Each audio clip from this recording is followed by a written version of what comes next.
안녕하세요. 사회적 경제와 도시재생 3주 차 3강을 진행을 하도록 하겠습니다.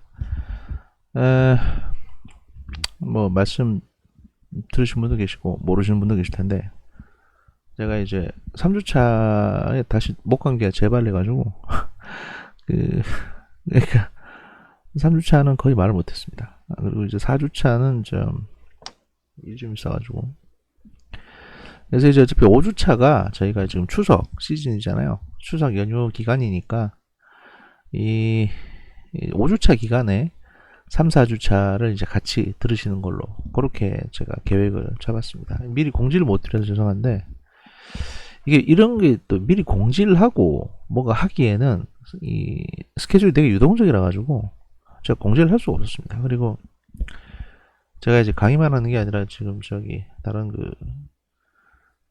교수님들하고 같이 연구 프로젝트 하는 게 있는데 이게 조금 낮에 좀 저를 괴롭히는 부분이 있어서 하여튼 뭐 좀 지연된 점 사과드리고요. 다만 이제 강의는 충실하게 빠지는 부분이 없이 다 채워서 해드릴 거니까 걱정하지 마시고요. 그리고 이제 저희 같은 경우에는 저번에 한번 조사를 또 했었고 문자로도 말씀드렸는데 추석 연휴가 지나고 10월 그러니까 13일 10월 13일부터는 이제 원래 같으면 제가 10월 6일부터 하려고 했었는데 10월 6일이 6주차인가 그랬거든요 아마 6주차부터 하려고 했었는데 학교 쪽에서 이제 7주차부터 가능하다고 하시더라고요. 그러니까 10월 13일인 7주차부터 가능하다. 왜냐하면 이게 아마 저희가 6시부터 시작을 하니까 이제 발열 체크를 해야 되는 직원분이 또 남아 계셔야 되고 하는 뭐 그런 문제들이 있었나 봅니다. 그래서 6주차는 도저히 이게 스케줄이 안 되고 7주차부터 가능하다고 하셔서 그래서 이제 10월 13일부터 오프라인 강의를 하도록 하겠습니다. 그리고 이제 온라인 강의는 그렇게 되면 보자. 저희가 지금 하고 있는 게 3주차 녹음이고 그 다음에 이제 4주차 올라갈 거고 그 다음에 저희가 휴강 일정이 없어요. 왜냐하면 이제 5주차 같은 경우도 제가 말은 아까 휴강이라고 말씀드렸는데 이게 추석 연휴 시즌이잖아요. 근데 유감스럽게도 9월 29일은 공휴일이 아닙니다. 그렇기 때문에 9월 29일 그 다음에 10월 6일 이것도 다 온라인 강의로 제가 뭐 추석 기간 동안에 녹음을 다 해가지고 올려놓을 겁니다. 일정이 밀리는 건 없도록 해드리겠습니다. 제가 이제 예를 들어서 3학점짜리 같으면 그래서 이제 3시간짜리 같으면 뭐 한 주 정도는 쉬자 뭐 이럴 수도 있는데 이 딸랑 1시간 반 강의하는데 휴강이 있다는 건 말이 안 되죠. 그러니까 이제 그렇게 할 거고 여러분은 가급적이면 편한 마음으로 보시면 되겠습니다. 보시면 될 거고 제가 PPT를 만들고 있는 것도 있긴 있는데 PPT를 이제 써야 될 게 있고 저희가 또 교과서를 선정을 했기 때문에 그 교과서로 해야 될 부분들이 있습니다. 그래서 제가 그걸 갖다 유동적으로 이제 좀 상황을 봐서 결정을 해서 여러분들한테 할 건데 일단은 이런 형태로 스캔을 떠가지고 제 교과서하고 제가 참고로 지금 구입한 책이 있는데 그것도 제가 필요한 부분을 스캔을 떠서 그 스캔 내용을 같이 보면서 말씀을 드릴 거니까 사실상 교과서가 없으셔도 강의를 듣는 데는 큰 문제는 없을 겁니다. 다만 이제 여기에 대해서 좀 더 확실하게 공부를 하고 싶으시면 아무래도 관련 책들을 좀 많이 보시는 게 좋긴 하겠죠. 뭐 그런 측면에서 이렇게 진행을 할 거고요. 뭐 코로나가 이제 좀 사그러들고 있긴 합니다. 사그러들고 있긴 하고 그 다음에 코로나 문제 때문에 많은 분들이 이제 스트레스를 받고 계신다는 것도 잘 알고 있습니다. 근데 사실 대학에서 강의를 이렇게 하는 입장에서는 이게 뭐 저 같은 경우는 이제 아시다시피 겸임 교수지 않습니까? 그러면 겸임 교수는 연구실이 없습니다. 연구실이 없다는 거는 방학 때도 월급이 나오지 않고요. 월급이 나오지 않는다는 얘기고 강의료밖에 없습니다. 그러니까 학기 중에 강의하고 나서 강의료 받는 이게 전부 다입니다. 근데 그게 얼마냐? 말씀드리기는 쉽지 않습니다만 얼마 안 됩니다. 왜냐면 이게 또 1시간 반 2학점짜리이기 때문에 특히나 또 이제 절반 조금 넘습니다. 기존의 3학점짜리 강의료에 비해서. 그런데 말이죠. 그런데 이제 문제는 제가 얼마를 받느냐 이게 중요한 게 아니고 문제는 여러분들이 내는 돈은 제가 받는 거에 비해서 어마어마하게 크지 않습니까? 그런데 강의를 내가 집에서 이렇게 봐야 된다. 그러면 당연히 스트레스가 나올 수밖에 없어요. 입장 바꿔 생각하면 당연히 그렇죠. 제가 만약에 어디 야구 경기 1년 시즌권을 샀는데 코로나 때문에 오지 말라고 그러네? 그래서 집에서 TV로 보면 난 이 시즌권을 왜 산 겁니까? 그런 거니까. 이게 무슨 방통대도 아니고. 그러니 이제 거기에 대한 스트레스가 여러분들이 쭉 쌓이는 거는 100% 이해를 합니다. 저는 뭐 저 같아도 솔직히 스트레스 쌓이겠어요. 그런데 문제는 이거를 코로나에다가 풀든지 아니면 학교에다가 풀든지 해야 되는데 보통은 이게 어떻게 날라오냐 하면 강의 평가로 날라옵니다. 그러니까 강의 평가에 여러분이 하고 싶은 얘기를 다 적는 겁니다. 강의 평가도 좀 박하게 주고 막 이렇게 되는 거예요. 그러면 이 정규직 교수님들은 상관이 없습니다. 강의 평가를 아무리 안 좋게 받아도 요번 학기에 내가 좀 게을렀구만 허허허 이러고 마시는데 저희 같은 이제 비정규직들은 강의 평가가 그렇게 나오면 그 다음 미래가 없습니다. 그러니까 이제 제가 드리고 싶은 말씀은 뭐냐, 여러분이 강의 평가를 내가 저 양반이 강의하는 거 듣고 들어보니까 강의 내용이 좀 별로더라, 그래서 강의 평가를 안 좋게 줘야지 라고 쓰시는 건 아무 관계가 없어요. 그건 여러분 자유니까. 당연히 강의를 잘못하면 그렇게 평가를 받아야죠.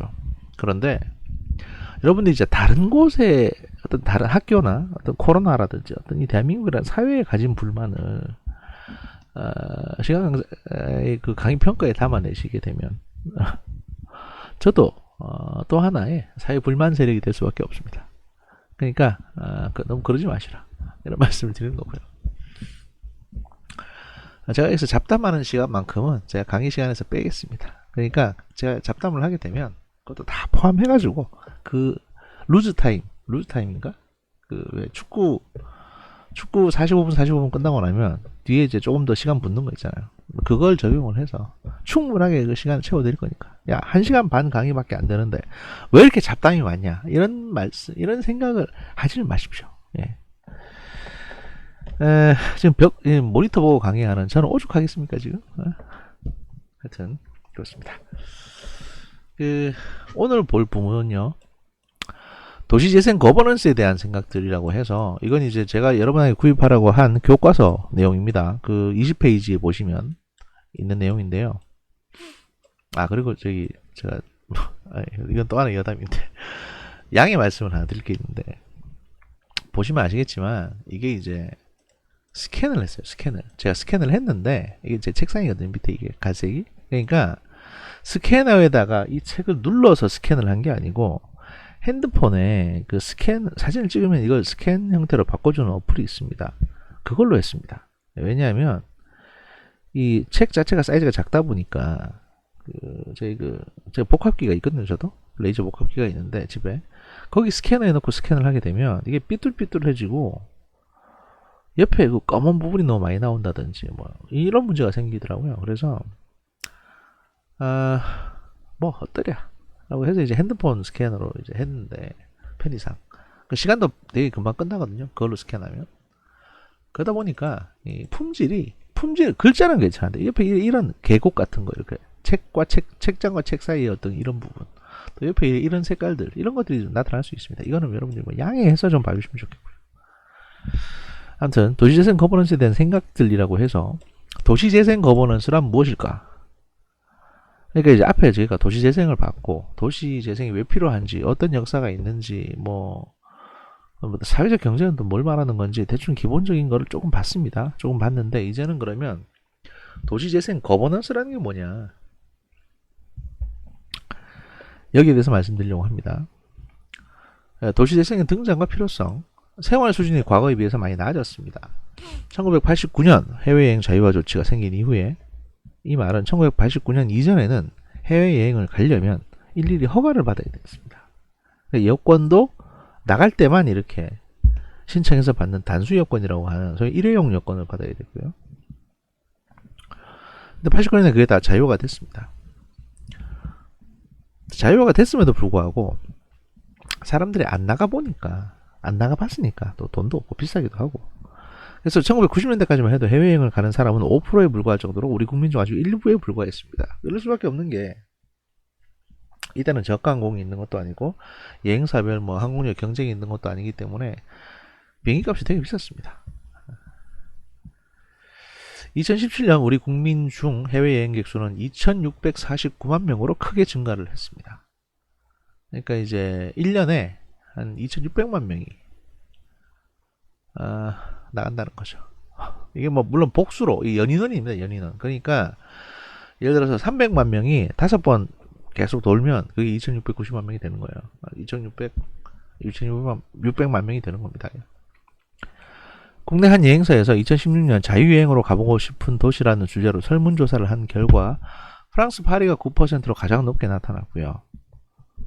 그렇죠. 왜냐면 프랑스 파리를 안 가본 분들도 굉장히 많을 테고, 또 2016년 같은 경우에는 아마 그 꽃보다 남자라는 꽃보다 할배인가?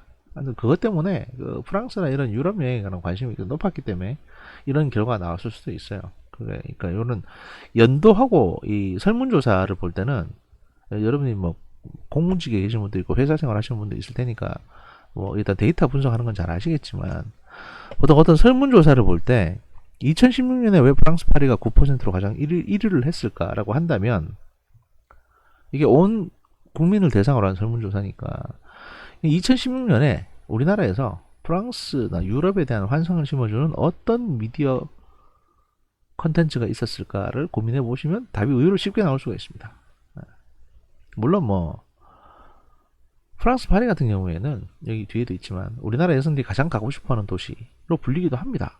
왜냐하면 명품도 많고요, 샵도 많고, 또 그림 뭐 미술관, 오르쉐 미술관, 루브르 박물관, 뭐 많은 것들이 거기 있으니까 누군들 그 길을 한번 걸어보고 싶지 않겠습니까? 샹젤리제.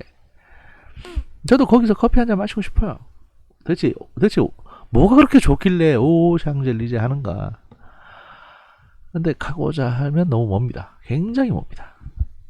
먼 곳이죠. 반면 이제 실제로 유럽으로 가는 항공료가 가장 저렴한 곳이 파리이기도 합니다. 왜냐면 거기가 이제 교통의 중심이다 보니까 많은 비행기편이 많이 글로 가요. 그리고 많이 가면, 그리고 거기서 또 많이 타고 나오고, 이러니까 이제 항공료가 저렴할 수밖에 없죠. 이 도시는 이제 도시 전체가 유네스코 국제문화유산으로 지정이 되어 있고요. 그 중에서도 매년 연예인들이 가서 화보를 찍고 우리나라 젊은이들이 가고 싶어하는 거리가 있습니다. 유명 포털 사이트에서 전 세계 유명 관광지 중에서 거리를 꼽은 곳이 한 군데 있는데 바로 마레지구라는 곳입니다. Le Maris, Le Marais. 퐁피두 센터 인근에서 바스티유 광장, 파리시청 등 수많은 건축물이 둘러싸인 이곳에 한국에서는 많은 관광객들이 방문을 한다고 합니다. TV에도 수차례 나왔고 패션과 명품, 그리고 파리의 새로운 예술을 감상할 수 있는 곳으로도 각광을 받고 있습니다. 실제로 이곳에 수많은 나라에서 관광객들이 오고 있고요. 이게 프랑스 마레지구라고 하네요. 이렇게 봐서 잘 모르겠는데 이건 아마 검색을 해보면 꽤나 의미 있는 어떤 꽃보다 할배에도 아마 나왔지 싶어요. 여기가.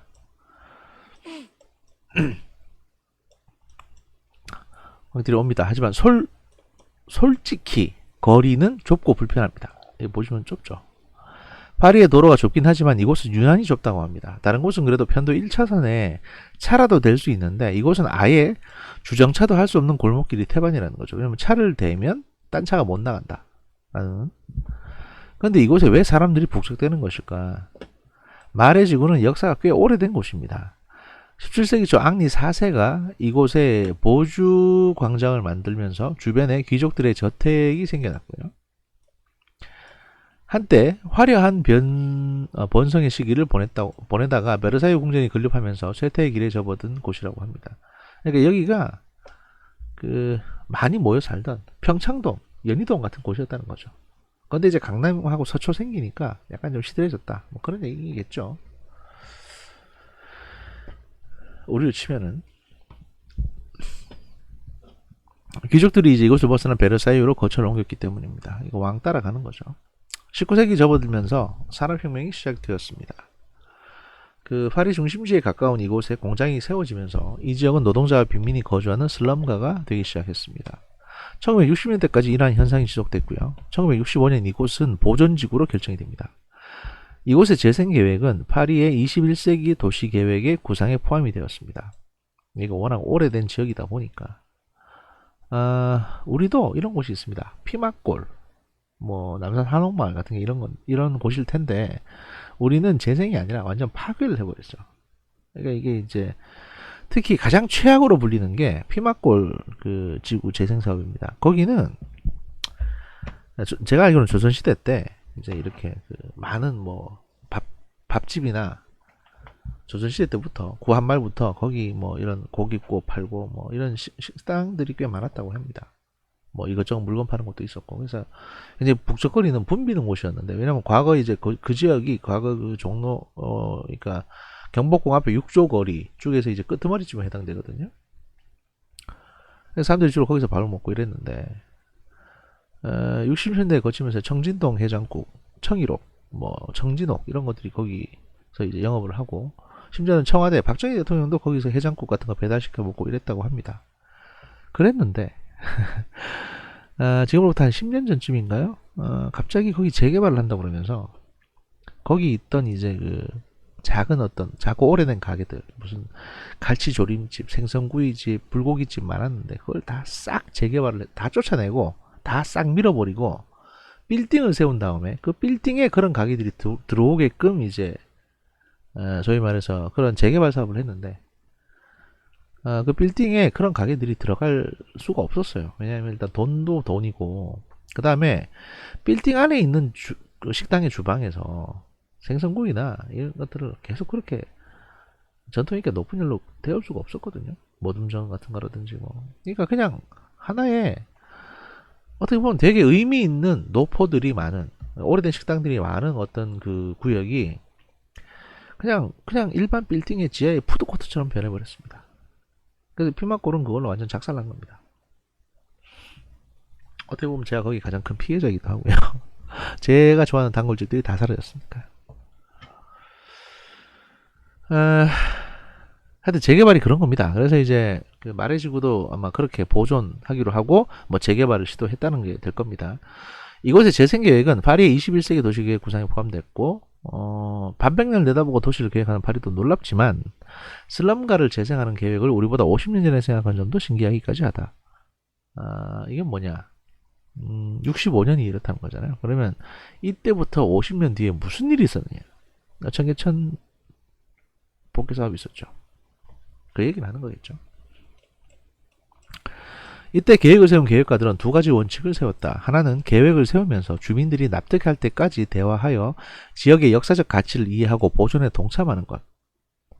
그러니까 프랑스는 그런 게 있습니다. 그 CNDP인가 뭐 해가지고 그 어떤 그 주민들이 많이 관여되는 사업을 할 때는 원자력 발전이라든지 이런 걸 할 때는 주민 공청회 같은 걸 하는데 공청회를 판사가 이제 주도하고 위원장으로서 뭐 여러 분야의 전문가들하고 주민들이 모여가지고 같이 토론하는 그 토론을 통해서 결정을 하는 그런 공론화 시스템이 아주 잘 되어 있습니다. 또 거기에서 결정이 나면 그게 거의 법적 효력을 갖게 되는 아마 CNDP가 맞을 겁니다. 그런 공론화 시스템이 갖춰져 있는데 그 얘기를 하는 걸 겁니다. 그 다른 하나는 이제 개발 이후 원주민의 삶의 질이 향상되는 것. 그러니까 개발에 대해서 주민들 모두에게 동의를 받고 그 다음에 개발하고 나면 반드시 거기에 살고 있는 사람들의 생활의 질이 더 높아져야 된다.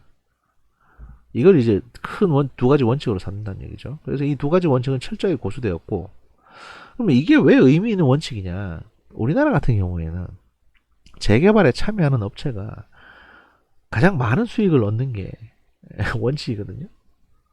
그러니까 어떻게든 하여튼 수익을 짜내기 위해서 이 업체들이 여러 가지 무리한 시도를 많이 합니다. 그러다 보니까 늘 재개발이 잘 안 되는 부분이 있죠. 아파트 만드는 게 아니면. 또 아파트를 만들어 놓게 되면 원래 거기에 살던 원주민들은 그 얼마 안 되는 보상금 가지고 새로 만들어진 아파트에 살 수가 없습니다. 그러면 더 멀리 밀려나게 되는 것이고요. 이런 식으로 지금까지 이제 도시 문명이 어떤 그 약자들을 외곽으로 밀어내면서 점점 발전을 해왔던 것이죠. 이 두 가지 원칙은 철저히 고수됐고 지금의 말의 지구를 만드는 원동력이 되었다고 합니다. 재밌는 점은 슬럼 지구를 만든 장본인이 원주민들도 참여의 대상으로 보고 그 지역을 살리는 주역으로 고려한다는 겁니다. 이게 사실 제일 중요합니다.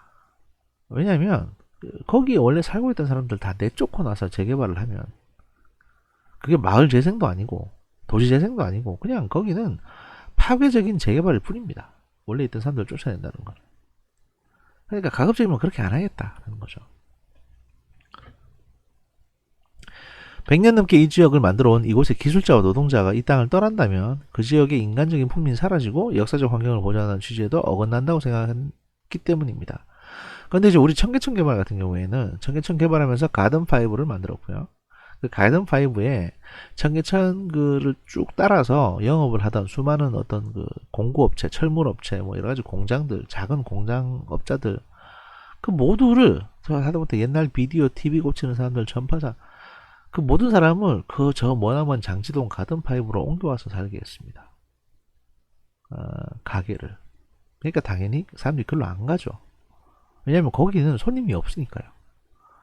게다가 충분한 대화를 안 하고 공사를 강행하다 보니까 어떤 문제가 생겼냐면, 예를 들어서 큰 철물 같은 거를 다루는 선반이나 또는 뭐 그 밀링 머신으로 이제 쇠를 깎아서 어떤 형태의 부속을 만들어서 납품하는 그런 업체들이 청계천에 되게 많았습니다. 그래서 그 당시만 해도 청계천에서 뭐 탱크도 만든다 뭐 이런 얘기가 있었거든요.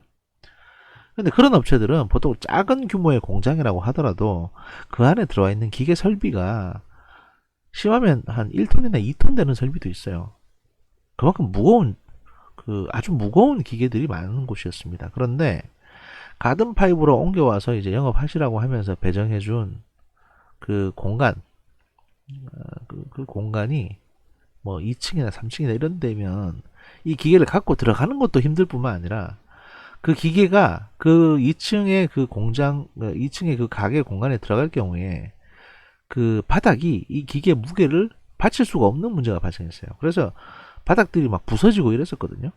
그러니까 그만큼 가든5 공사가 사전에 청계천에서 이제 있던 사람들, 향후에 글로 이주해 갈 사람들하고 아무런 대화조차 없이 그냥 주먹구구식으로 돼서 이제 이런 부작용이 나왔던 겁니다. 근데 결국에는 청계천 주변에 있던 많은 업자들이 쫓겨나는 것밖에 없었죠. 몇 푼 받고 그냥 쫓겨나는 거였죠.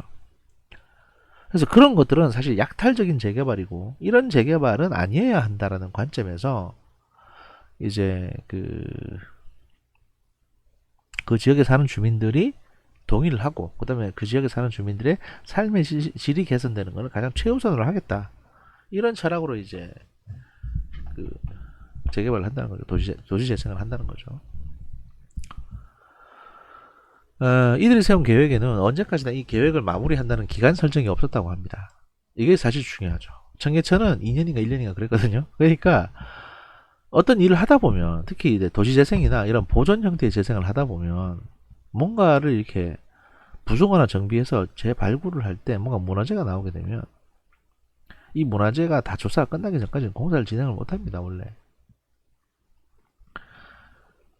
근데 공사가 끝나야 되는 일정이 정해져 있을 경우에 여러분 같으면 현장 소장이면 어떻게 하시겠어요? 금이나 은, 귀걸이 이런 문화재가 나오면 이건 그냥 챙기면 되고 내가 가져가서 팔면 되는데, 몰래 무슨 도자기나 이런 도자기 파편이나 이런 이제 목재 유물 이런 것들이 나오게 되면 우리나라에서는 한 80년대는 어떻게 했냐면 그냥 불도저로 밀어버렸습니다. 다 부셔요 그냥. 왜냐면 공사에 방해되니까. 이런 일들이 비일비재했다는 거죠. 왜냐면 기간이 정해져 있으니까. 하지만 마레지구, 프랑스의 마레지구 개발에는 기간이 정해져 있지 않았다. 21세기까지도 이 계획이 이어지기에 급하게 진행할 필요도 없었다고 합니다. 우리 같으면 불과 몇 년 만에 재개발한다고 기존 건물 다 철거하고 새로운 빌딩을 만들었을 텐데, 그렇죠.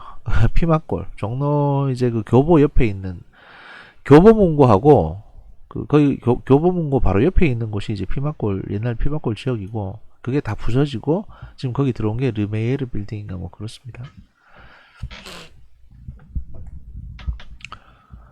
기다림의 미학은 마레 지구 곳곳에서 드러난다고 합니다. 시간의 역사가 한눈에 보이는 건물이 곳곳에서 보이고요. 화려한 진할대 바로 안에 예전에 벽돌로 싼 흔적도 있다고 하고, 좁은 건물, 비좁은 공간은 과거 이곳의 생활을 짐작해야 한다고 합니다. 이 공간을 이용해서 곳곳에 화려한 명품을 전시한다든지, 곳곳에 갤러리가 보이고 피카소 박물 미술관 주변을 지나면 곳곳이 이제 이렇게 그림들을 막 전시해놓고 팔기도 하고 구경도 시켜주는 갤러리라고 한다는 거죠.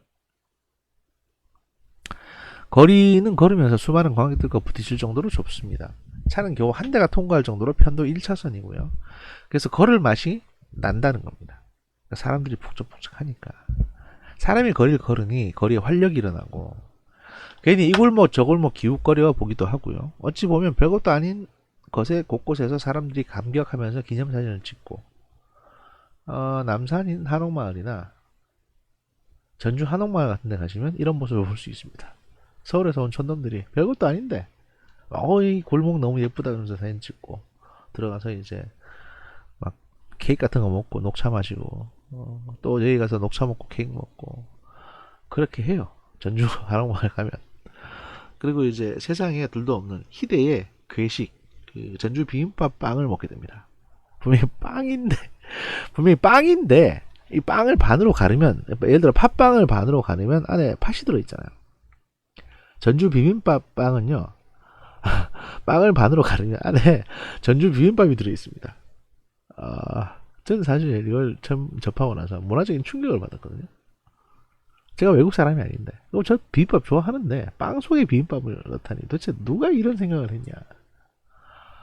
너무 예. 어떤 느낌이냐면요, 여러분이 비빔밥을 이렇게 비벼가지고 한 숟가락 넣으면서 입에 식빵을 같이 넣는 느낌이에요. 그냥 아무런 맛의 변화도 없고 감흥도 없고 조화도 없습니다. 그냥 독특하네 이겁니다. 그런데 그 빵을 상온에서 그냥 파니까, 바꿔 말하면 밥이 안 상하게 하기 위해서 얼마나 많은 방부제 처리를 했겠습니까. 말이 또 옆으로 새는데, 아무튼 그래서 이제 말의 지구는 그렇지 않다. 말의 지구는 걸을 맛이 있고, 그 다음에 곳곳에서 아기자기한 그런 구역들이 있다 하는 거죠. 근데 너무나 잘 알려져 있기 때문에 간과하는 사실이 있는데, 이 말의 지구도 도시재생에 중요한 사례라는 겁니다. 너무 유명한 관광지이기 때문에 놓치는 게 있는데, 도시재생 영어로 urban regeneration 이라는 용어는 비교적 최근에 생긴 말이라고 하고요. 하지만 이 개념은 20세기 초부터 계속 사용해 왔는데, 그 이유는 도시가 성장하는 것이 아니고 성장과 쇠퇴를 반복하기 때문입니다. 이러한 과정 속에서 도시재생이 등장했다는 거죠. 도시재생이라는 개념이. 물론 우리나라는 근대적 의미의 도시 형성이 20세기 이후에 진행이 됐고, 급속한 산업화와 맞물려 이루어진 관계로 2000년대 이후에야 도시의 쇠퇴와 낙후된 주거 환경에 대한 문제의식이 시작됩니다. 왜냐하면 사실 1950년대 이때만 해도 50, 60년대는 북한이 쳐들어와서 부수고, 또 미국이 이제 거기다 폭격을 때리고 이래가지고 멀쩡한 건물이 별로 없었어요. 그러니까 사실 성장할 일만 남았었죠. 그래서 이제 많은 어떤 재개발이 이루어지고 했었는데, 이게 어느 정도 되고 나니까 2000년대 넘어서부터는 낡은 집들도 나오게 되고, 또 이제 나이 든 사람 혼자 살다가 죽고 나서 집만 덜렁 남은 경우도 생기게 되고, 이런 문제들이 점점 발생을 하고 있는 거죠. 일본은 우리보다 좀 더 빨리 발생을 했고요. 우리는 말의 지구에서 좋은 도시재생 모델을 본다. 첫째, 긴 시간이 필요하다. 단순히 개발 사업으로만 생각하고 성과만을 생각했다면 한두 해 만에 무언가 결과가 나와야 한다. 왜 이 1년, 2년이면요, 우리나라에서는 보통 공무원들이 어느 보직을 받아가지고 그 사람의 임기가 보통 2년입니다. 2년 지나면 다른 부서로 가든지 여기 계속 눌러 앉든지 이렇게 이제 조정을 해서 인사발령을 내려요. 그러다 보니까 이것도 이제 거기 맞춰가지고 그렇게 이제 이런 프로젝트가 진행이 되는 거죠. 뭐냐면, 내가 시작을 했는데, 내가 이 생고생을 하고 내가 욕먹을 각오까지 하면서 시작을 했는데, 지금 당장 중간 결과 보고서가 한 달 걸려서 나왔단 말입니다. 그러면 이거를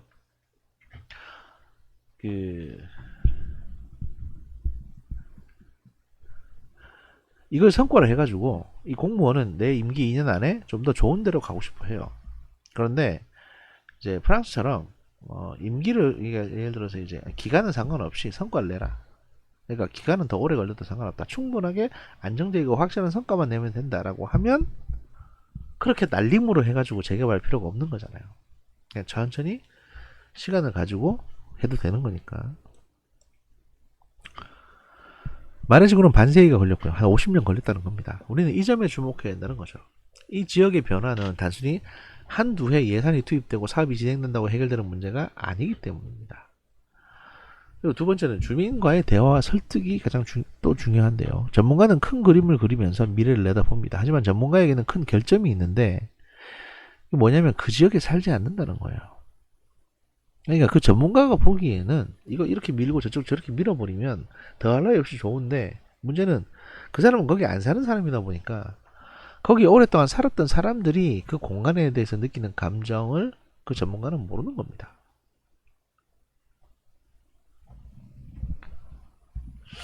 그렇기 때문에 그곳에 사는 주민들에게 적합하고 그곳에 사는 주민들이 진짜 원하는 계획을 세워주기가 힘들게 될 수도 있는 거죠.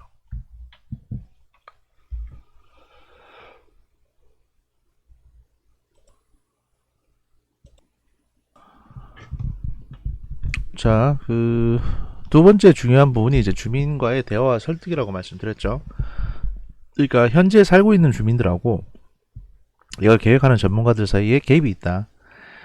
근데 이게 이제 전문가들은 이거를 아무래도 자기들 전문성 뭐랄까요? 이게 단순히 이제 도시 개발뿐만이 아니고 도시 재생뿐만이 아니고 그런 게 있습니다. 새로 이제 건물주가 돈을 좀 벌어가지고 건물을 지으려고 하는데 원래 이제 가장 높은 효율을 내는 건물 같은 경우에는 한 10층짜리 건물 짓는다고 합시다. 그러면 정사각형으로 딱 맞춰서 짓는 게 가장 좋습니다. 물론 이제 해당 갖고 있는 토지의 어떤 상황에 따라서 조금 형태는 달라질 수 있겠지만 가급적이면 정사각형으로 만든 다음에 1층에는 이제 커피숍, 예를 들어 스타벅스라든지 그 다음에 이제 은행 같은 게 들어오고요. 편의점이나 그 다음에 이제 2층부터 이제 쭉 비즈니스 관련 업소들이 들어오는 게 제일 좋죠. 회사가 들어올 수도 있을 것이고 아니면 학원, 식당가 이런 게 들어올 수 있을 겁니다. 그런 게 가장 좋은데 그러면 이제 건물이 되게 밋밋한 형태가 됩니다. 어떤 형태든 어떤 형태의 이제 상업 예를 들어서 어떤 형태의 가게나 어떤 사업체든지 간에 그런 것들을 이제 수용할 수 있으려면 밋밋한 형태가 가장 낫거든요. 그런데 건축가들은 생각이 좀 다릅니다. 이 건축 설계하는 사람들은 이 남의 돈으로 자기의 예술 작품을 남기는 사람들이에요. 그러다 보니까 좀 특이하게 지어달라라고 이 건물주가 말하는 순간 이 건물은 이상한 형태의 건물이 됩니다. 예를 들어서 2층이 1층이라든지 또는 1층에는 아무것도 없다든지 또는 이제 꼭대기층에도 아무것도 없다든지 심지어는 지붕도 없이 이렇게 막 옥상을 한 2층을 이상하게 지어놨다든지 또는 이제 1층, 2층, 3층인데 갑자기 3층에 공원 무슨 정원 같은 게 들어와 있고 3층은 절반이 정원이고 막 이런 형태의 이상한 건물들이 생길 수 있습니다. 건물주 입장에서는 빡칠 일이지만 또 이 건축 설계하는 사람들은 이걸 또 교묘하게 아주 잘 얘기를 합니다. 이게 이제 이래야 이 건물 자체의 가치가 높아지고 막 이러면서 그런 겁니다. 살고 있는 사람과 뭔가 계획을 세우는 사람 간에 이제 의견이 일치하지 않을 경우에 문제가 생길 수 있다. 그 말씀을 이제 길게 드리려고 했던 거고요. 그래서 이제 전문가도 이해하고 대화 설득을 통해서 타당한 계획을 세우는 과정으로 승화하는 거다. 그리고 그 필요한 것은 이제 거버넌스다. 도시재생에서 거버넌스는 필수적인 요소라고 할 수 있습니다. 이는 누구나 하는 말이고요. 계획을 수립할 때부터 귀에 못이 박히게 누구나 말을 합니다. 도시재생 뉴딜 사업을 담당하는 공무원, 그 다음에 컨설팅하는 전문가, 용역 업체까지 모두 거버넌스를 말합니다. 여기에 주민 프로그램이 진행이 되고 주민도 학습을 하게 되면 모두가 말합니다. 우리에게 필요한 것은 거버넌스다. 그럼 과연 거버넌스라는 건 뭘까요? 그렇게 거버넌스 운운하는데 과연 거버넌스라는 건 그럼 뭔가 제가 찾아봤거든요. 왜냐면 그냥 무조건 거버넌스가 그냥 그러니 하고 넘어가는데 그 단어의 특성에 대해서 볼 필요가 있습니다. 찾아봤는데 대략 이렇게 나옵니다. 거버넌스는 1980년대부터 대두된 통치 시스템으로서 뭐 의사결정 시스템이라고 보시면 되고요. 아직 정의에 대한 학문적 합의는 이루어지지 않았다. 좀 작죠? 키워보겠습니다. 거버넌스의 이해, 거버넌스의 정의, 공공영역과 민간영역 행위자 사이의 네트워크 방식의 수평적인 협력구조, 이걸 거버넌스라고 한다는 거죠. 그래서 이제 정부가 시민에게 뭔가 주도적으로 하는 이제 협력관계, 그 다음에 유거버넌스는 정부, 민간, 비영리단체가 시민과 협력하는 형태. 보통 협치라고 하기도 하고 망치라고 하기도 하고 공치, 망은 이제 아마 그 뭐냐 그 뭐 무선망, 통신망 할 때 그 망, 그물망자일 것 같습니다.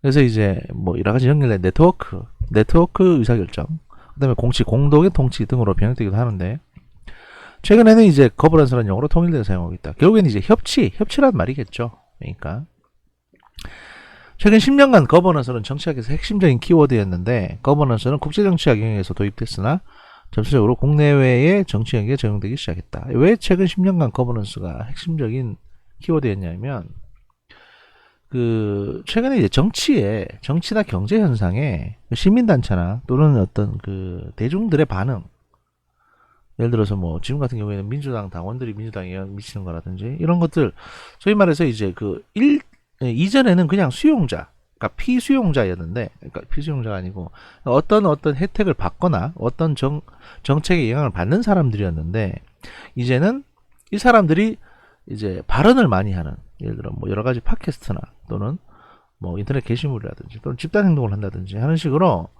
이 행정 자체에 영향을 직접적으로 끼치는 어떤 발언권이 커졌죠. 발언권이 커지다 보니까 이 발언권이 커진 일반 대중과 행정을 결정하는 사람들 사이에 어떤 그 관계, 협력 관계, 이런 것들을 좀 연구를 해볼 필요가 있겠다라고 해서 최근 10년간 정치학에서 핵심적인 키워드였습니다. 그러면 최근 10년간 핵심적인 키워드였다는 거는 적어도 한 20년 전에는 나온 개념이었다고 보시면 됩니다. 사회 전반에. 딱 아마 이제 인터넷의 발전과 어느 정도 유사하게 따라가고 있는 게 아닌가 싶습니다. 그리고 이제 자기 주장을 하는 세대가 증가한 부분도 있고요. 또 뭐 지방자치라든지 우리나라도 이제 그런 게 많이 활성화되다 보니까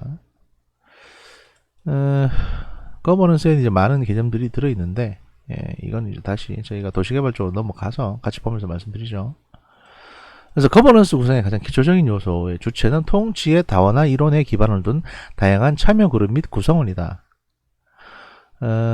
주체는 다양한 참여자의 연결을 뜻하며 이해관계와 상호작용, 네트워크를 기반으로 한다는 점에서 조직의 다원화로 파트너십은 신뢰로, 공동결정은 의사결정으로 하면 축될 수 있다.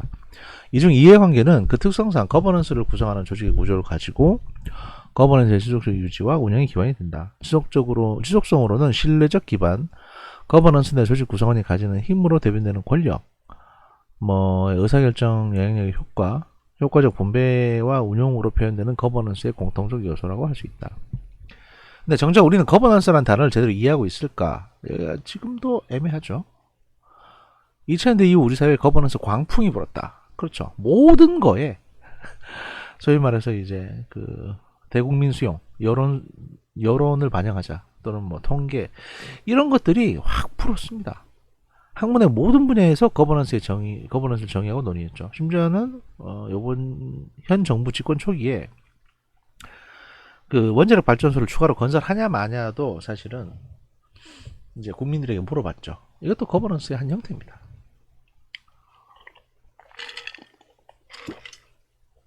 이렇게 실제 행정이 집행되는 현장에서 거버넌스는 중요한 개념이자 화두가 됐습니다. 어느 정도 학문의 영역에서 정리가 되면서 이제는 정치, 경제, 사회, 환경 등 모든 영역에서 거버넌스를 말하고 있습니다. 문제를 푸는 방식이자 수단으로 꼭 언급되는 것이 바로 거버넌스인 겁니다. 이렇게 모든 영역에서 거버넌스를 말하게 된 배경에는 우리가 당면한 주요 환경 변화가 있습니다. 지역사회의 문제들은 과거와 같이 정부의 노력에 의해서만 해결될 수가 없고 정부, 지방자치단체, 시민단체, 주민 등이 현안 문제들에 대한 상호 긴밀한 협조를 요구한다. 이게 사실은 강력한 권력을 가진 권위주의 정치가 사라지면서 생기는 현상이기도 하고요. 이만큼 권력이 분배되는 거니까.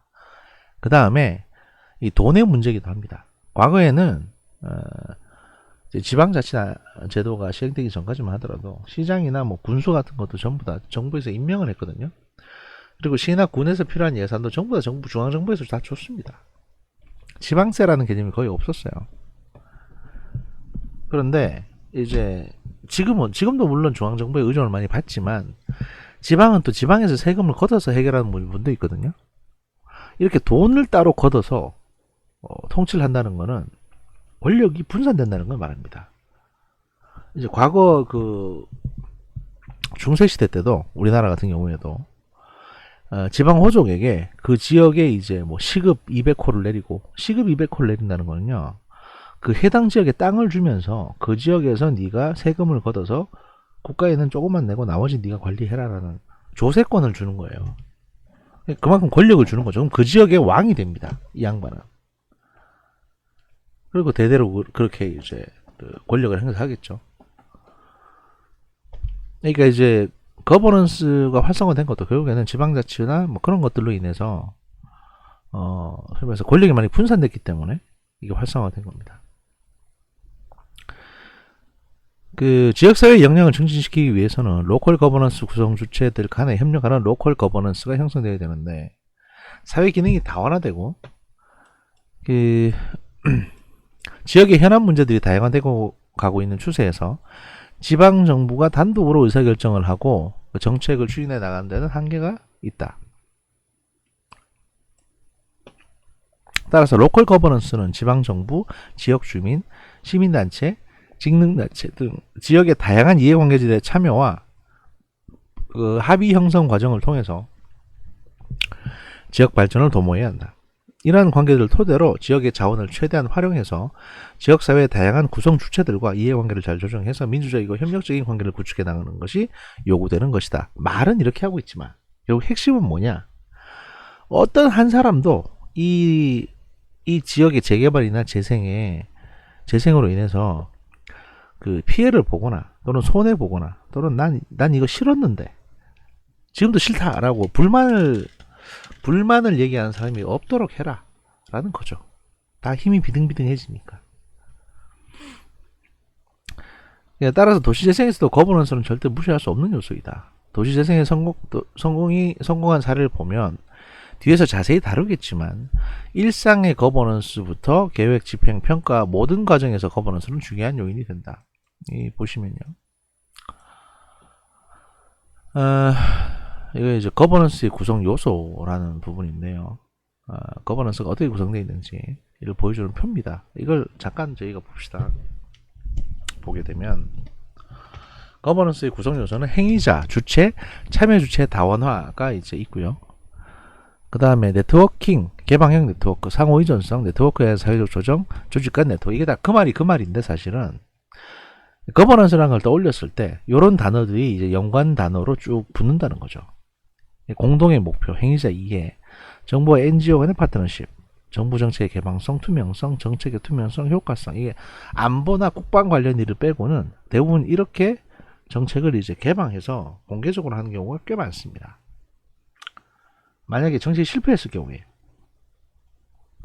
피해자들은 참여자들이 피해자가 될 가능성이 높고, 이렇게 되면 이 사람들로부터 어마어마한 그 항의나 정치적 부담이나 소송이 시달려야 되기 때문에 차라리 사전에 그런 위험을 막기 위해서 같이 논의하자가 되는 거죠. 그래서 이제 여기 이런 개념들에서 키워드가 다양성, 네트워크, 참여, 협력, 이해관계, 의사결정이 나오는데, 이런 것들이 이제 거버넌스를 대표하는 키워드라는 얘기입니다. 따라서 도시재생에서도 거버넌스는 절대로 무시할 수 없는 요소인 것입니다. 도시재생이 성공한 사례를 살펴보면 뭐 뒤에서도 저희가 자세히 다루긴 하겠지만 일상의 거버넌스부터 계획, 집행, 평가 모든 과정에서 거버넌스는 중요한 요인이 된다. 그러니까 가능한 모든 사람들로부터 그러니까 불만사항을 들으라는 거죠. 불만사항을 듣고 접수하고 얘기해보고 달래기도 하고, 뭐가 문제십니까? 저희가 해결을 해드리겠습니다. 그래서 이제 뭐 해보라는 거죠. 그러니까 도시재생의 거버넌스 한 예시가 있는데요. 이게 좀 삐딱하게 스캔이 돼가지고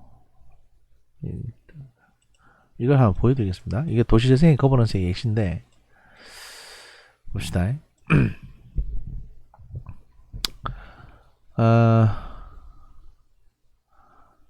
이게 사업 합의 밑에 사업 합의 세 개 다 사업 합의가 되면 그 다음에 활성화 계획 수립 용역팀이 이제 실질적으로 이제 계획에 대한 어떤 설계에 들어가는 겁니다. 그럼 설계에 들어가기 이전에 어떤 데서부터 시작하냐? 국토교통부, 그 다음에 도시재생지원기구 컨설팅단, 그 다음에 관문심사위원회라고 해서 이제 각 단계별로 심사하는 심사위원회가 있습니다. 이 사람들이 일단 이제 개입을 해요. 그러니까 주체는 셋입니다. 셋이고 이제 그 하나의 주체는 시장, 부시장, 행정협의회라고 하는 소위 말해서 이제 지자체의 이제 행정 조직이 하나의 주체가 되고 이걸 C라고 합시다. C. 그리고 A팀과 B팀이 있는데 저희는 이제 도시재생지원기구, 그 다음에 컨설팅단, 여기서 이제 여러 가지 얘기들이 나옵니다. 그러니까 이 도시를 어떻게 재생했으면 좋겠는지 모니터링을 해보고 홍보도 해주고 전문가도 모아주고 이렇게 해서 이제 여러 협의를 해요. 이 해당 지역이 있을 경우에 예를 들어서 여기가 뭐 왕십리라고 하면 이 왕십리를 갖다 개발하는 데 있어가지고 국토교통부에 이제 지원단이 이제 들러붙는 겁니다. 그래서 이제 컨설팅단에서는 이제 아마 그 도시 개발 관련 전문가들이 모여가지고 지원기구하고 서로 이제 자료를 보내주고 의견을 보내주고 하는 형태로 이제 진행이 되겠죠. 컨설팅단이나 이제 지원기구는 그냥 말로 지원만 하는 조직이지 직접 개입하는 조직은 아닙니다. 그러면 여기서 이제 국토교통부 산하의 시군 도시재생지원센터에서 활성화지역 지원센터 플랫폼이 있고 여기 센터장 얘들은 이제 그런 말로 어떻게 보면 그 국토부 산하의 이제 전문 조직일 테고 그 다음에 여기 왕십리 사는 주민들 예를 들어서 이제 사업추진협의회가 있고 뭐 조합이 있을 거 아닙니까? 마을에 있는 여러 가지 가게들 그다음에 신탁센터, 그다음에 시민단체, 공공기관, 민간사업자, 이 왕십리 지역에 있는 사람들, 이 사람들이 주민협의체를 만들어가지고 대화를 하는 겁니다. 건물 소유자, 세입자, 상인 다 이제 이거 어떻게 개발을 재개를 했으면 좋겠냐. 그러니까 예를 들어서 이 지역이 낙후된 부분이 어디고, 그냥 놔둬도 괜찮은 부분, 낙후된 부분. 그럼 낙후된 저 지역을 갖다가 재개발하는데 돈이 얼마가 필요하며 어떤 쌈박한 아이디어가 있을까? 모르겠으면 이쪽에 물어보는 거죠. 컨설팅단에. 그러면 여기서 이제 컨설팅을 해주는 겁니다. 여기선 지원을 해주고. 그래서 이제 그 서울시, 뭐 성동구청이랑 그다음에 왕십리 주민들이랑 이렇게 서로 협의해가지고 다 이제 다 모여서 하여튼 해당 문제에 대해서 이렇게 하면 되겠다, 저렇게 하면 되겠다. 계속 그 공청회를 하고 협의를 하고 한 다음에 결정이 되면 세 군데의 합의가 모두 끝나면 그 다음에 이제 들어가는 거예요. 이 전체가 거버넌스라는 거죠. 도시재생은 물리적 정비를 중심으로 도시개발을 추진했던 정비 방법에서 주민 참여를 바탕으로 한 물리적, 사회적, 문화적, 환경적, 경제적 등을 포괄하는 총체적 재생으로 패러다임이 변화하고 있습니다. 새로운 패러다임을 통해 쇠퇴도시를 활성화하기 위해서는 지역의 사회적 자본을 바탕으로 한 로컬 거버넌스 구축을 중요한 모형으로 보고 있습니다. 우리가 쉽게 이제 실제 도시재생을 진행하면서 착각하기 쉬운 사실이 하나 있는데 바로 도시재생에서 거버넌스를 주로 계획 단계에서만 생각한다는 겁니다. 아까도 사실 앞에 보시면 그럼 이 거버넌스는 그냥 계획 단계에서만 이렇게 하고 그 다음에 설계 넘어가면 더 이상 우리 손 안 대는 거 아니냐 라고 생각하실 수 있어요. 그런데 그게 아니라는 겁니다. 멋있는 그림을 그리고 그 안에서 도시재생에 관한 계획을 아름답게 그립니다. 근데 실상을 보면 도시재생은 계획, 집행, 평가 모든 단계에서 거버넌스가 절실하게 필요합니다. 왜냐하면 일을 하다 보면 예상대로 안 되는 경우가 생깁니다. 누군가는 또 에이씨 안 할래 이러면서 때려치우겠다는 사람도 나오고 그런 사람들을 설득을 해야 되지 않습니까? 그 말을 하는 겁니다. 지금. 또 처음에 계획 당시에는 생각을 못했던 어떤 그 변수들이 발생을 해요. 예를 들면 이명박 시장 때는 이제 왕십리 뉴타운 얘기를 했다가 오세훈 들어오고 나서 왕십리 뉴타운 하지 맙시다 라든지 이렇게 얘기가 나왔다든지 또 오세훈 시장 때는 조금 보류했다가 박원순 들어오더니 갑자기 다 뒤집어 엎어서 야 우리 시에선 지원 못 해준다 이래버리면 그런 것들이 가장 큰 변수가 되죠. 그래서 이제 늘 상호 협의하고 하는 게 필요하다. 그래서 왕십리 지역은 재개발이 필요하고 지금 추진되고 있습니다. 시장님이라고 계속 이렇게 메시지를 줘야 시의 수뇌부에서도 함부로 결정을 못하는 겁니다. 사실 뭐 시장실이든 뭐 장관실이든 간에 뭐 대단하게 많은 어떤 인적 브레인들이 모여서 결정할 것 같지만 아닙니다. 그냥 몇 명이서 결정하는 거예요. 그냥 몇 명이서 결정을 하는데 이게 되는지 안 되는지를 그 밑에 그뭐 차관보나 장관실 같으면 또 이제 국장들이 그건 됩니다. 그건 안 됩니다. 이렇게만 얘기를 해주는 겁니다. 근데 그때도 그 국장들의 캐릭터에 따라서 내가 안 된다 그러면 내가 찍힐 것 같은데 이러면 어떻게든 해보겠습니다 라고 하는 사람이 있고 그래서 어떻게든 하는 사람이 있어요. 근데 가장 안 좋은 캐릭터는 뭐냐면 장관 앞에서는 장관이나 시장 앞에서는 제가 어떻게든 해보겠습니다라고 하고 실제로는 그걸 그냥 깔아뭉갭니다. 2년 동안 자기가 딴 데로 이렇게 인사이동 갈 때까지 안 해요. 안 하고 눌러버려요. 그냥 깔아뭉개요. 사실 이런 경우가 꽤 많습니다. 왜냐면 나는 이 일을 하기 싫고 책임을 지기도 싫고 근데 위에 찍히기는 싫고 내가 인사이동 하는데 한 6개월 남았다 그러면 6개월만 깔아뭉개고 지질 끄면 되잖아요. 그러니까 이렇게 한다니까요. 그러니까 한 단계에서 막혀버리기 때문에 이 거버넌스가 활성화되어 있으면 계속 이거 왜 안 해주냐 언제까지 해준다며 이렇게 이제 계속 소통이 필요하다는 거죠. 그러면 이제 그렇게 깔아뭉개는 일이 좀 적어진다. 그러면 일이 된다. 라는 걸 말하는 겁니다. 그래서 이제 정부 중간 조직 주민 간의 유기적인 네트워크 형성이 필요하다. 근데 실제로는 그렇지 않다는 거죠. 중간에서 만약에 누구 하나 깔아뭉개고 있으면 이걸 어떻게 할 겁니까 일반 주민들이 누가 말해주지 않으면. 왜 이런 현상이 나타날까? 몇 가지 이유가 있는데 첫 번째 거버넌스라는 용어는 마법의 언어처럼 누구나 쓰지만 실제 거버넌스를 우리 일상에서 보기가 쉽지 않다. 아까 말씀드렸잖아요. 협치는 사실 내가 여러분과 협치하고자 하는 모습을 보여드리겠습니다. 저는 이렇게 독단적인 사람이 아니에요. 독선적인 사람이 아닙니다. 라는 걸 광고할 수단일 뿐이지 실제로는 지 마음대로 결정하는 겁니다. 누구 말도 듣지 않고. 그런 인간들이 협치라는 말을 제일 많이 써요. 그리고 이 협치라는 말이 너무 알아듣기 편하기 때문에 이걸 꼬아서 거버넌스라는 식으로 표현합니다. 전 정부는 거버넌스에 대해서 열려있다. 말은 좋죠. 근데 거버넌스가 뭔지 개념도 못 잡는 사람이 많은데 뭐하지. 우리 역사 속에서 거버넌스를 경험한 적이 있는가 살펴보면 거의 없습니다. 언제나 개발의 현장에서 행정은 계획을 수립하고 민간 영역은 이를 수용해서 사업화만 했습니다. 그러니까 행정에 늘 딸려가는 거죠, 민간이. 도시 공간에서 거버넌스는 멋있는 용어에 불과했고 한두 차례 공청회와 위원회를 거치면 이것도 의례적입니다. 교수 몇 명 불러다 놓고 국장이랑 같이 이렇게 해서 이렇게 사업을 추진하기로 했습니다. 여기에 대해서 뭐 의견을 듣겠습니다. 그러면 옆에 이제 섭외된 교수가 와서 그건 어떻게 괜찮은 것 같습니다. 또는 뭐 회계사 와서 회계적으로 문제가 없다 뭐 이런 식으로 얘기를 하는데 앞에서 주민들은 막 반대한다 이렇게 시위는 하고 계시고 이게 아는 일상적인 공청회의 모습이거든요. 그래서 공청회 2번 했다. 그러면 그냥 사업 통과하는 겁니다. 그 앞에 주민들이 반대하더라. 이거는 안중에도 없는 거예요. 게다가 이런 절차 역시 거대한 계획을 수립할 때만 적용이 되는 거고 실제 실무가 진행되면 계획이 집행되는 과정에서는 거의 어느 곳에서도 주민 의견이나 거버넌스가 제대로 작동하는 경우가 없습니다. 주민 한두 명이 와서 무슨 얘기를 해본들 예 그러시군요. 네 알겠습니다. 그러고 나서 이제 실무자는 그렇게 얘기를 듣고 가버립니다. 그러면 상관이 물어보겠죠. 야 저 아저씨 왜 왔대냐? 이러면 별거 아닙니다. 이러고 끝나는 거예요. 둘째, 우리의 도시재생이 등장하고 변화하는 역사가 짧다 보니까 도시재생에 관련된 대부분이 과거 도시계획 또는 도시재개발에 관련되어 일하면서 도시재생을 공부한 실무자나 전문가가 많습니다. 사실 계획은 누구나 세울 수 있는데 그 계획을 집행하고 평가하는 그 긴 과정을 제대로 경험한 현장 전문가는 우리에게 없는 겁니다. 왜냐하면 도시재생 자체를 해본 적이 별로 없으니까 우리가 그런 문제도 좀 있습니다.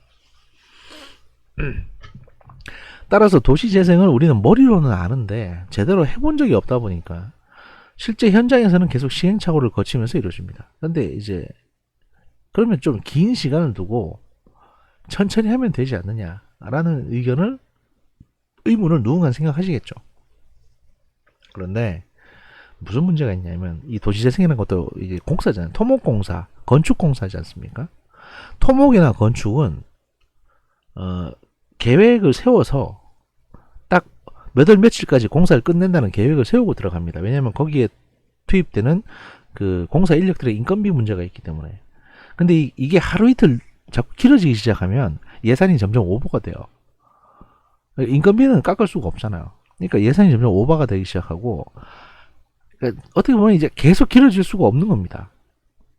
그러니까 가능한 한 공기를 맞추거나 아니면 공기보다 짧게 해서 끝내야 되는데, 무슨 문제가 생겼다고 해서 이걸 좀 해결하고 합시다라고 느긋하게 할 수가 없는 거예요.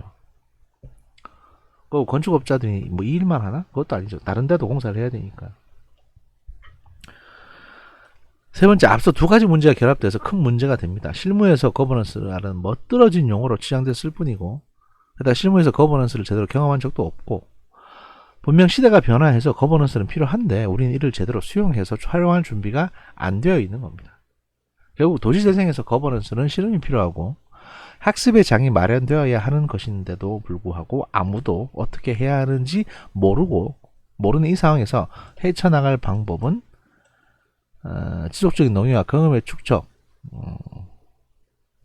일 뿐인데, 이게 이제 절실한 거죠. 사실은 지금 형태로는 그냥 계속 좀 더 경험하고 좀 더 공사를 해서 우리가 시행착오를 많이 겪어본 수밖에 없다.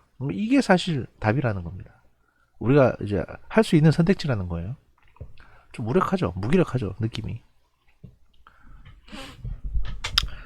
하여튼 거버넌스는 그렇다는 거고, 그러면 도시재생에서 거버넌스의 구성, 어떤 구성으로 되어 있느냐, 아까 제가 잠깐 보여드리긴 했는데 그걸 이제 풀어서 설명하는 겁니다. 도시재생 거버넌스는 로컬 거버넌스의 일종이면서 지역 문제 해결을 위한 수평적 의사결정 과정이다. 따라서 도시재생 거버넌스의 특성에 따라서 참여 주체 간의 상호 연계와 협력이 차별적으로 구체화된다.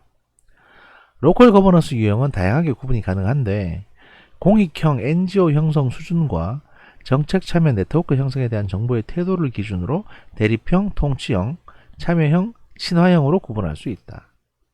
이러한 로컬 거버넌스를 중심으로 굿 거버넌스 분석들을 제시할 수 있는데, 특정한 지역의 규모, 이슈의 성격, 정치적 기회 구조, 경제적인 상황을 고려한 맥락적 환경적 요인은 지역 주민의 사회적 자본, 지방정부의 제도적 자본, 지역사회의 개혁적 역량과 같은 굿 거버넌스의 역량에 따라 정책, 제도, 전략에 영향을 받는다.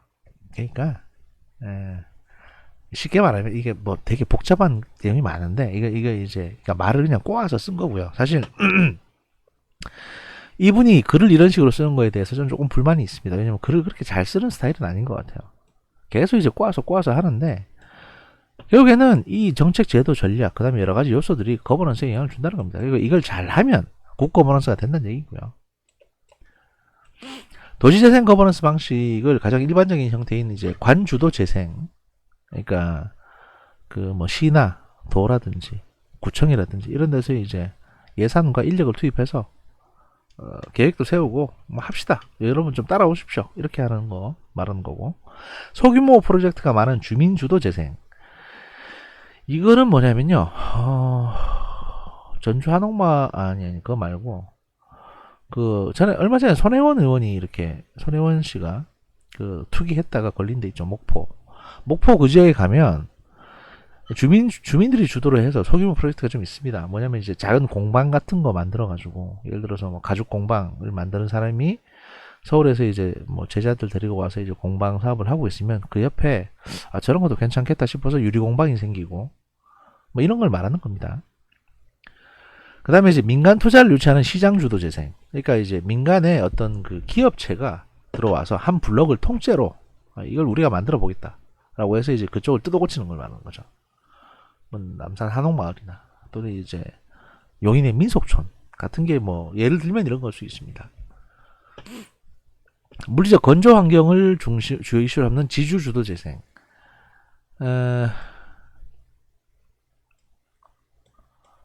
그러니까 이제 물리적 건조 환경이라는 건 뭐냐면요, 그 예를 들어서 이게 지주주도라고 하니까 땅 주인, 프로퍼티.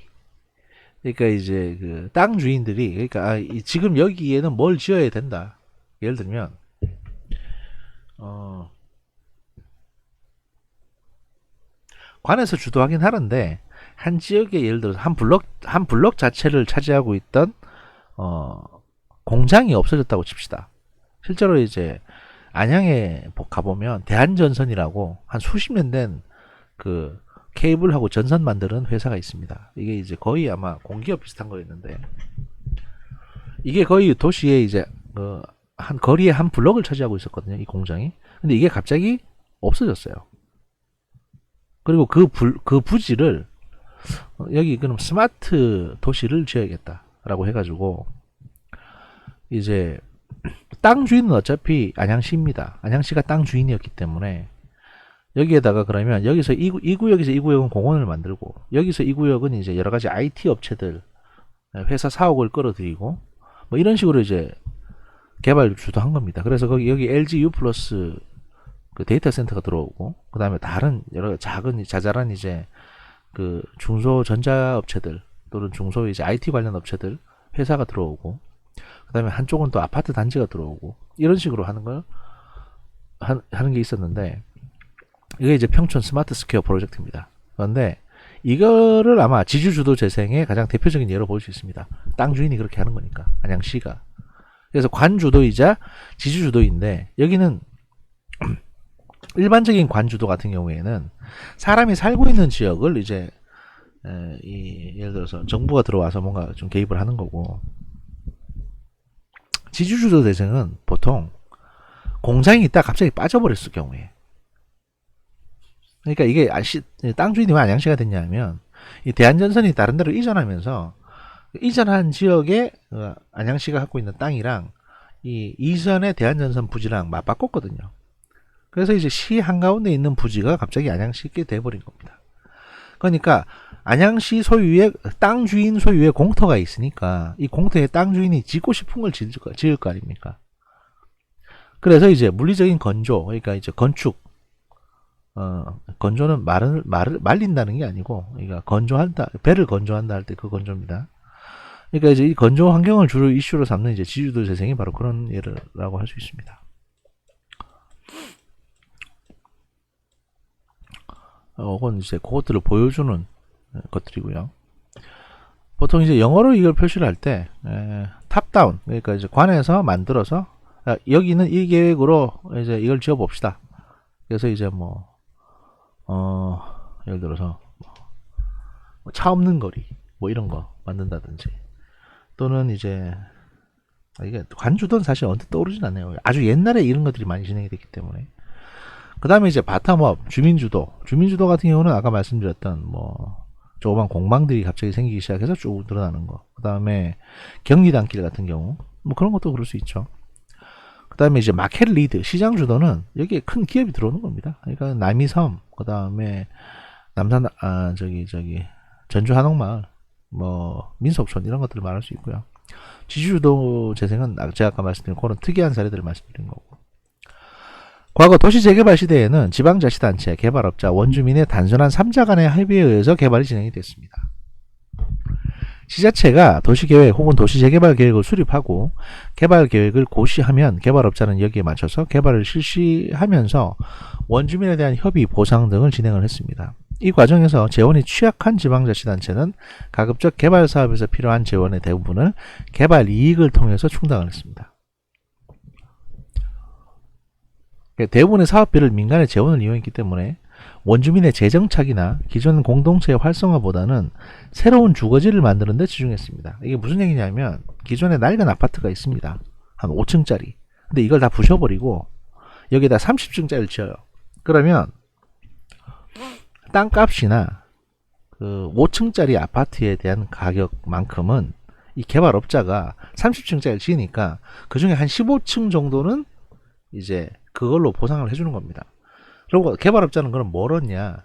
30층짜리 아파트 중에 나머지 15층을 분양해서 얻는 이익을 개발업자가 가져가는 거예요. 그러면 지자체는 자기가 돈이 없으니까 이렇게 이제 건설회사한테 얘기해가지고 야 니네가 여기 지어서 이만큼 벌어가고 이거는 지어놔 할 수 있는 거죠. 보통 이렇게 해왔다는 겁니다. 근데 이렇게 하다 보면 개발업자의 어떤 그 이익을 맞춰줄 수밖에 없어요.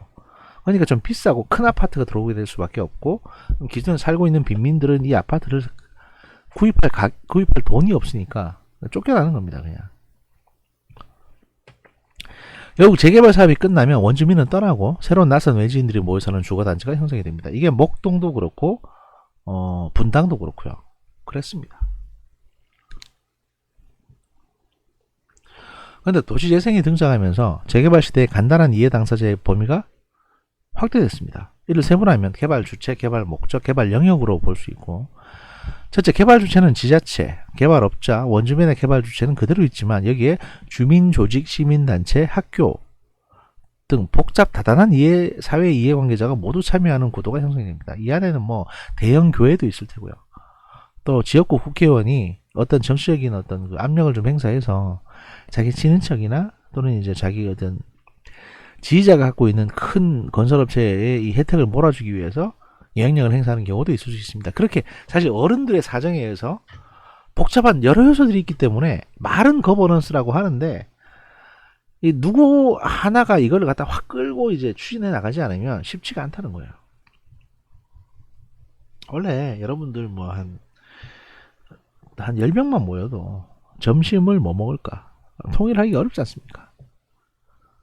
뭐 이쪽에서 짜장면이나 먹자 그냥 간단하게 이렇게 얘기하는데, 저쪽에서는 쌀국수 먹고 싶다 얘기하는 사람이 나올 테고, 야 난 어제 너무 술 많이 먹어가지고 해장국 좀 먹고 싶다라든지, 이렇게 되면 야 때려쳐 그냥 야 가서 너 먹고 싶은 거 다 알아서 가서 각자 먹고 싶은 거 먹고 와, 이렇게 될 수밖에 없는 거예요.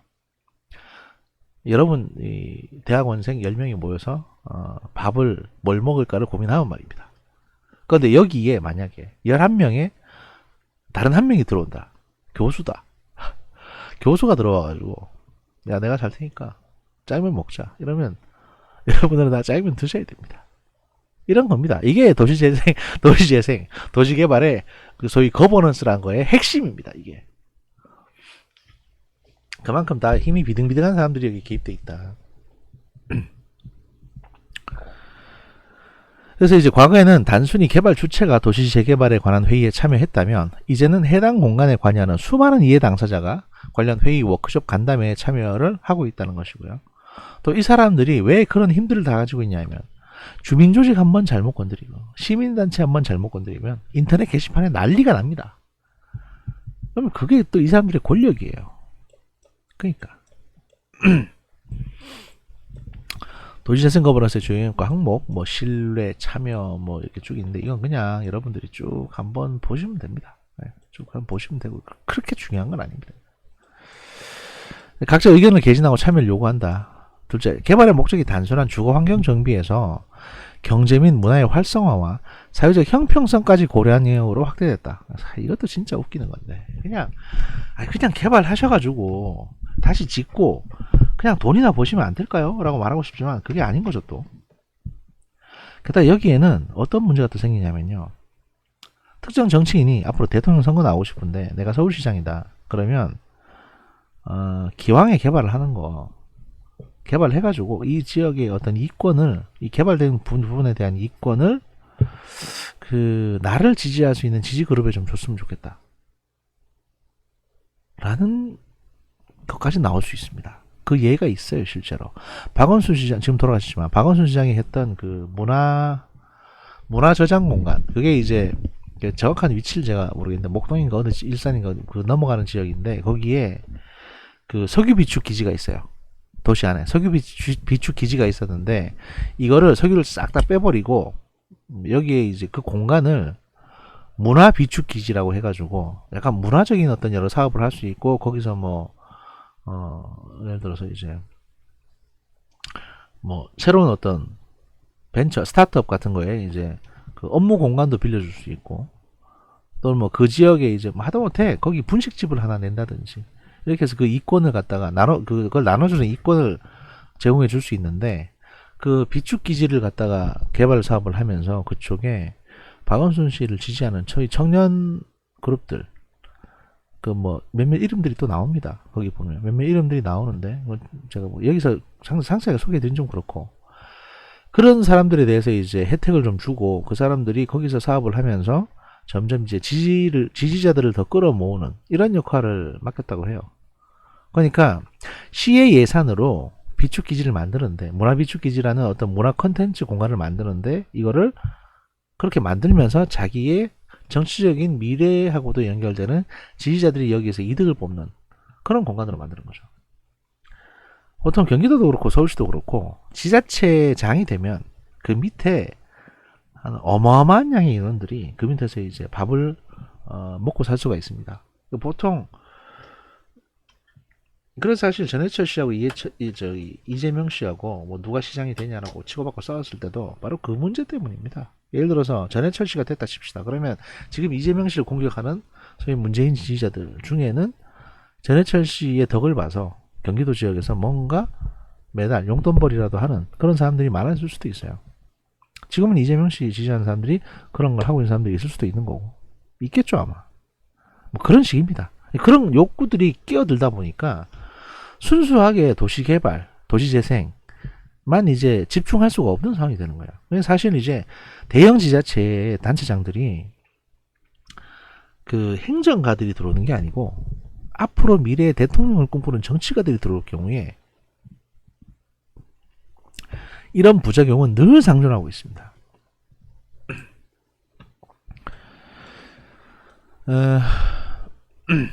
이전에는 도로, 상하수도, 공원 등 물리적 환경 정비를 우선적으로 추진했고 지역 주민의 문화적 욕구 충족, 일자리와 같은 경제 활성화, 공간의 사회적 배제를 개선하는 방안 등까지 우리 사회가 갖는 도시문화 자체를 해소하는 다양한 해결 방안이 논의되고 있습니다. 셋째, 단순한 공간 개발이 경제, 사회, 환경을 아우르는 개발 영역으로 확대됐습니다. 과거에는 기반시설을 확충하는 데 급급했다면 이제는 그 기반시설을 어떻게 활용하고 관리하면서 주민의 삶의 질 향상에 기여할 것인가로 확대되고 있는 것입니다. 과거에는 개발과 보존이라는 단순한 논리 속에서 개발과 반개발이 충돌하는 형태였다면 이제는 개발, 보존, 활용 등 다양한 생각과 의견이 상충하는 논의의 장이 펼쳐지고 있는 것입니다. 이제 사회적 경제와 도시재생이 어떤 상관관계가 있냐로 들어오는 거죠. 이게 이제 저희 그 과목명인데 이제서야 넘어오는 겁니다. 도시와 지역의 쇠퇴는 필연적으로 지역의 그 재생에 대한 논의를 불러일으키고 다양한 사업을 일으키게 됩니다. 특히 도시재생은 그 사회적 경제 기업과 지역사회가 연계할 수 있는 다양한 지역사회 현안을 제공을 해줍니다. 사회적 경제가 고민하는 부분과 일맥상통하는 부분이 있기 때문에 도시재생의 활성화는 사회적 경제와 직결됩니다. 결국에는 도시재생 사업을 괜찮게 해서 지역에 많은 공방들이 늘어나게 되면 그 사회적 경제가 활성화되는 거죠. 사회적 경제라는 게 사실 그 지역에 있는 사람들이 하고 있는 경제활동을 통칭해서 말하는 거니까. 도시재생 사업에서도 제도적으로 보면 재생사업 시행자를 이제 마을기업, 사회적 기업 육성법에 따른 사회적 기업, 협동조합 기본법에 따른 사회적 협동조합 등 지역 주민단체 등으로 규정을 하고 있기 때문에 사회적 경제기업의 지역재생 참여를 제도화하고 있습니다. 이게 가장 대표적인 예가 태양광 보급사업입니다. 서울시에. 이 서울시의 태양광 보급사업의 그 패널 공급자는 보통 일반 중소기업인데 이제 설치 사업을 하는 이제 실제 운영 주체는 아마 협동조합법에 의한 이제 그 사업자인 게 맞아요. 그리고 그게 이제 민주당 계열이고 조금 모순이 좀 부조리가 좀 있죠. 아무래도 확인됐다고 말씀드리긴 어렵지만 그런 의심이 좀 간다. 뭐 이런 부분들이 있습니다. 실제로 국내 도시재생과 연관된 사업을 시행하는 전문가들을 대상으로 한 조사를 한 결과를 보면 가장 먼저 강조되는 점이 지역의 사회적, 경제적, 문화적, 환경적, 복지적 욕구를 충족시키는 것이었다고 합니다. 여기에 이제 그 사회적 경제 기업은 지역사회의 문제 및 필요에 부응하는 혁신적인 방안을 효과적으로 제시할 수 있는 주체로 제한이 됩니다. 또한 사회적 경제 기업들이 수행하고 있는 업종과 서비스 내용이 도시재생 사업과 유사한 분야로 점차 확장되고 있다는 사실도 중요합니다. 그 지역사회를 대상으로 활동하는 사회적 경제기업들의 특성상 영업의 공간적 범위가 상대적으로 좁기 때문에 지역사회의 욕구를 적절하게 파악할 수 있는 위치에 있습니다. 그래서 도시재생 사업을 추진함에 있어서도 유리한 위치를 점할 수 있죠. 왜냐하면 지역에 있는 업체들 다 아니까 설득을 할 수도 쉽고 아무래도. 이러한 현실을 고려하면 구체적으로 사회적 경제 기업을 도시재생에 활용하기 위해서는 단계적 접근이 필요합니다. 초기에는 계획과 현황 및 자산 파악이 주된 재생사업의 내용이 될 것이고 지역이 가지고 있는 자원을 파악하는 것이 가장 중요하면서 동시에 지역이 할 수 있는 일들을 발굴하는 차원에서 논의가 진행되어야 할 것입니다. 이 과정에서 사회적 경제 기업은 일자리 창출과 같은 구체적이고 주민에게 실질적인 인센티브를 제공하는 사업에 주력하는 것이 중요합니다. 그 다음으로 중간 단계에서는 실질적인 개선에 초점을 두면서 주민들의 주도적 역할을 지원하는 중간 조직으로서의 역할을 사회적 경제 기업이 담당해야 합니다. 마지막 완성 단계에서는 사회적 기업이 다양한 이해관계자들을 연계하는 중간 조직으로서의 역할을 강화함으로써 사업의 지속성을 담보할 수 있도록 지원해야 합니다. 그 사회적 경제 기업을 활용한 도시재생 사업 추진 방향은 크게 네 가지로 진행이 됩니다. 첫 번째, 개발 효과의 내재화를 위해서 지역 주민의 우선적 혜택 및 사업 시행 및 완료 후에도 고용이 지속될 수 있도록 배려해야 합니다. 그 개발 효과의 내재화는 이 말은 사실 한문을 이렇게 쓰니까 그런데 개발 효과로 일어나는 어떤 경제적 이득이나 이런 것들이 모두 그 안에 있는 사람들에게 가야 한다. 지역 주민에게 우선적으로 배분돼야 된다. 이런 얘기를 하는 겁니다. 그냥 지역 주민이 피해자가 되지 않도록 해야 된다. 이 얘기고요. 사업기간 내의 지원 또는 지역 활성화 방안만 고려하는 것이 아니라 사업 이후에 지역이 자생할 수 있는 수단과 장치도 함께 마련되어야 합니다. 둘째, 하드웨어 및 소프트웨어 연계 및 조화의 측면에서 물리적인 환경 개선 사업이 장단기적인 일자리 창출, 사회적 기업 육성과 연계될 수 있도록 다양한 프로그램을 발굴 및 확대해야 합니다. 세 번째, 낙후된 커뮤니티와 저소득 계층의 생활 및 고용 여건 개선에 초점을 둔 사회 공동체 유지 및 강화에 기여를 해야 합니다. 네 번째, 지속 가능성과 사회적 통합이라는 국가 도시정책 방향에 부합하는 차원에서 저소득 계층의 일자리 창출 및 자립적 생계기반 확립으로 제시되어야 됩니다. 그러니까 이제 짚어봅시다. 앞에는 내재화라고 했고, 두 번째, 이것도 사실 뭐 장단기적인 많은 일자리 창출과 거기 내부에 포함되어 있는 사회적 기업 육성하고 연계될 수 있는 그 육성책도 돼야 된다.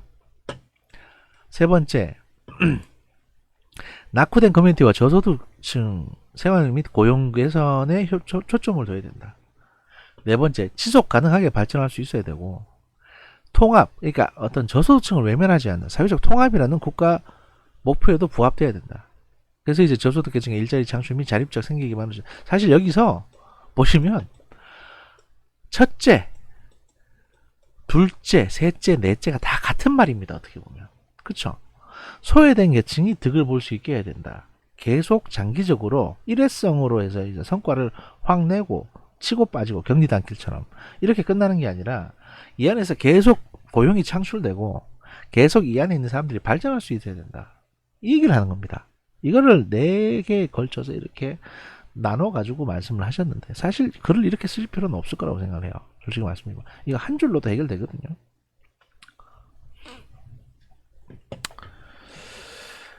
그 사회적 경제기업이 다양한 이해관계자가 참여하는 형태로 기업이 운영되는 것처럼 도시재생사업은 다양한 이해관계자가 관여를 합니다. 이 과정에서 사업 추진을 위해서 다중 이해관계자 지배구조를 필요로 합니다. 태생적으로는 사회적 목적과 영지적 목적이 결합된 다중 목적 성격을 지닌 사회적 경제기업은 지역사회 내 다양한 이해관계자 집단과 관계적 자산을 형성하고 있어 다중 이해관계자 지배 구조에서 핵심적 역할을 할 수 있기 때문입니다. 말은 복잡한데 결국 이 내용이 뭐냐면요, 이 어떤 한 사업에 그 이해관계가 얽힌 사람들이 많다. 그래서 이 이해관계가 얽힌 사람들을 다 조율하고 포괄할 수 있는 사업 주체가 필요하다. 그게 사회적 경제기업이어야 된다. 뭐 이 얘기예요.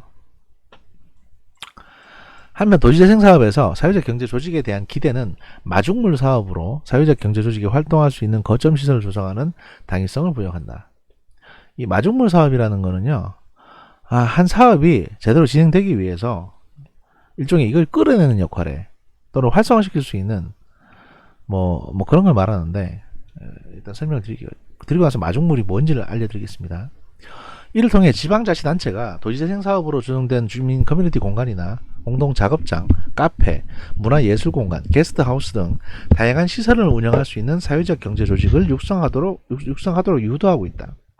또한 마중물 사업으로 도시재생 대학이라는 교육 프로그램이 지방자치단체마다 운영되고 있으며, 여기서 교육받은 주민들은 사회적 기업이나 협동조합, 마을기업을 설립 인가받아 도시재생에 참여하는 것을 요구받고 있다. 이 도시재생 대학, 이거는 아마 지자체에서 직접 예산을 가지고 운영을 하겠죠. 이게 마중물 사업인 겁니다. 그러니까 이 하나의 도시재생 사업을 성공으로 이끌기 위해서는 여기에 필요한 인력을 양성하고 해야 될 거 아닙니까? 그럼 인력 양성을 누구 돈으로 하냐? 이거는 시 돈으로 해주겠다. 그래서 여기 마중물이라는 게 뭐냐? 이게 사실 간단한 개념인데요. 한 40대 중반 이상 되시는 분들은, 또 시골 생활 해보신 분들은 아실 겁니다. 이게 뭔지. 보시면 알아요.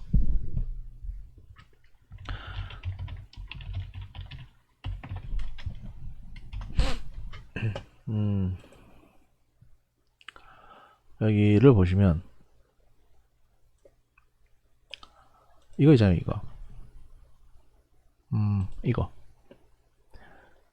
이거 시골에서 보신 적 있을 겁니다. 이게 이제 뭐냐면, 이걸 이렇게 하면 이제 이 밑에 쭉 이제 땅속까지 이어져 있고, 여기서 이제 지하수가 올라와서 이제 이쪽으로 물이 나오는 거거든요.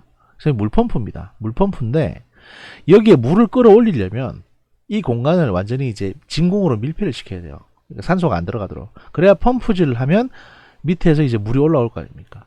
그래서 이걸 펌프질 하기 전에 물 한 바가지를 이 안에 넣습니다. 물 한 바가지 이쪽에 넣으면 이 안에는 어떤 구조로 되어 있냐면, 여기 지금 구조도가 있나 모르겠는데,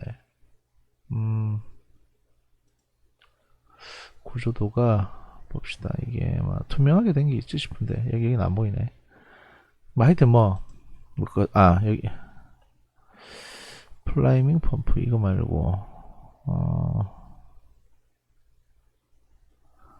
이런 것도 구조도가 또 잘 안 보여. 하여튼 이거로 칩시다. 이거로 치고, 대충 이거로 치고 설명해 드릴게요. 여기에 이제 물을 넣게 되면, 여기 있네. 예.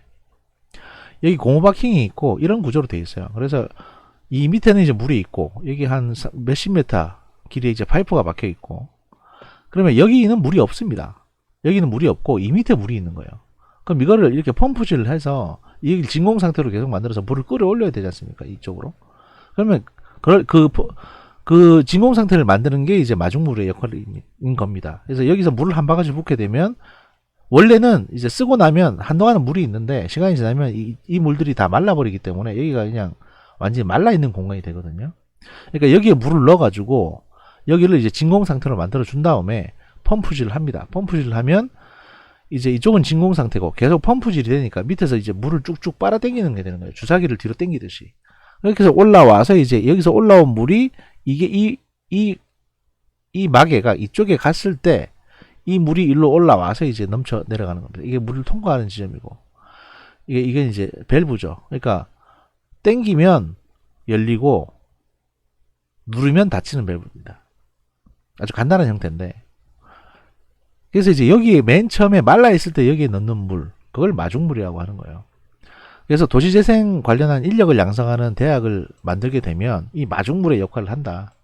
이걸 설명해 주려고 이제 이렇게 길게 말씀드리는 겁니다. 시골에 살았던 사람들은 대충 다 압니다. 마중물이 뭔지.